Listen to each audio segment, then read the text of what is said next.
Hello everyone and welcome back to Monsters of the Deep. As always, I'm your host Mr.G. Today we're talking about fish that fish for fish. Yeah. But before we get into what you're all probably here for, let's talk about, toadfish. Yeah. Before we do, I need to clarify something. There's actually 3 families of fish that are called toadfish, but the ones that we're talking about, as well as the ones that most people are referring to when referring to toadfish, because, that happens all the time, they belong to the family Batrachidae. First off, just look at these things. They're not as bad as stargazers or blobfish, but I definitely think they're up there in terms of fish ugliness. Okay, enough about appearances. Toadfish are ambush predators leaping at fish that swim their way. All well and good, but the thing that makes these fish interesting is that they sing. Well, okay, not really. Fish don't have any ways to make vocalizations, but they do make noises with their gills to attract mates that sounds like singing. So, yeah. Also, similarly to ostriches, males will mate with a bunch of females who will all lay their eggs in a single location that he ends up guarding until they hatch. So, yeah, that's toadfish. Alright, look, I'm going to be honest. I mostly included these guys in this video because I didn't want to give them their own video and I couldn't think of any other guys to put them with. So let's just move on to the main event and why I assume most of you are here. Here we have anglerfish, which are from the Lophiform order. Now, there are all kinds of things that belong to the anglerfish family. Football fish, frogfish, batfish, a lot of stuff. But there's mostly 2 varieties, shallow water and deep water. Shallow water mostly spend all their time on the seabed, while deep water tend to spend most of their time swimming around.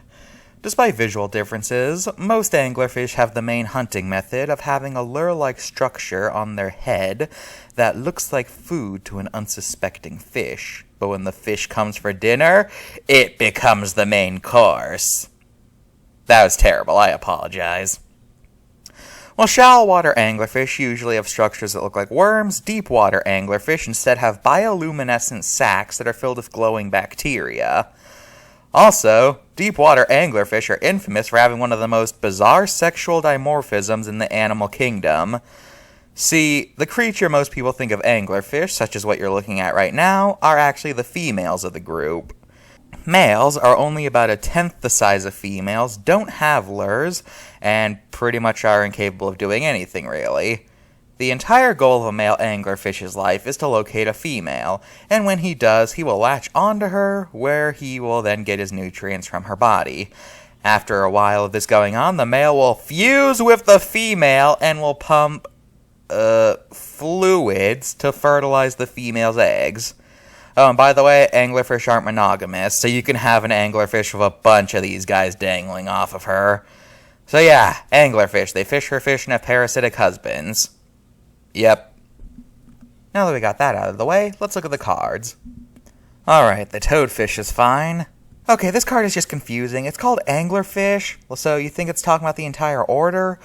But, there are other cards of specific anglerfish, and even here, it doesn't list the order of anglerfish, it just lists a single genus.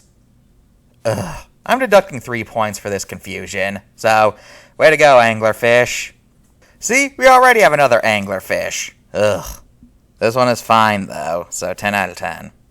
Alright, black devil anglerfish is fine, and the frogfish is fine.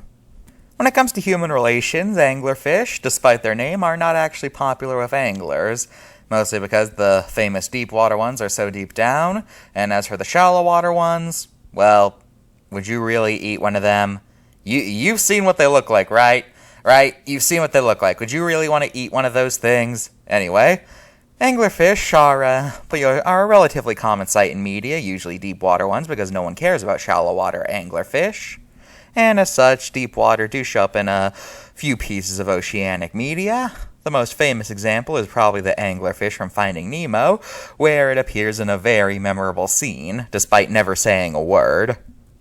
Funny story, everyone at my school thought this thing was a piranha. I'm not kidding. Oh, but I also gotta give credit to the SpongeBob movie for featuring what is probably the only media appearance of a shallow water anglerfish. Here, it lures in prey by pretending to be a free ice cream stand. But eventually it gets eaten by a giant eel. Well, that's all for this episode of Monsters of the Deep. Next time we're switching over. Goodbye.